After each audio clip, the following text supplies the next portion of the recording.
हाँ तो मारा कच्छीवासीओ અને સૌરાષ્ટ્રવાસીઓ આપણી માટે જે ટ્રેન ચાલુ થઈ હતી તે ટ્રેન રાજકોટ ભુજ અને ભુજ રાજકોટ રદ કરવામાં આવી છે માત્ર ને માત્ર 6 દિવસની અંદર। તો આ ટ્રેનનું કારણ બંધ થવાનું કે મુસાફરો ન થયા।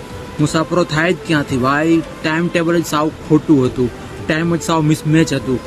તો આ ટ્રેન ગાડી નંબર 09545 09546 ઠીક છે। આ ટ્રેન રાજકોટ ભુજ અને ભુજથી રાજકોટ ત્રિસાપ્તાહિક ટ્રેન હતી, તે રદ કરવામાં આવી છે।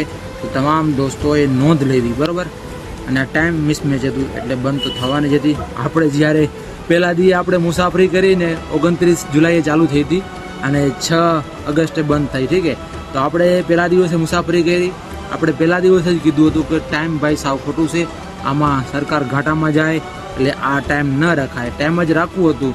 તો ભુજથી મોર્નિંગમાં 5 થી 6 વાગે અને રાજકોટથી સાંજે ઇવનિંગ ટાઈમે, ઠીક છે, 6 થી 5 વાગે સાંજે 6 વાગે રાખ્યું હોય ને તોય હાલત, બટ ગવર્મેન્ટે ટાઈમ જ આવું ઊંધું રાખ્યું એટલે ટ્રેનમાં ભાઈ સાહેબ કોઈ મુસાફરો થયા નહીં, એટલે માત્ર ને માત્ર 6 કે 5 દિનમાં ટ્રેન રદ કરવામાં આવી। તો તમામ મિત્રોએ આ નોંધ લેવી ફરજિયાત। બાય।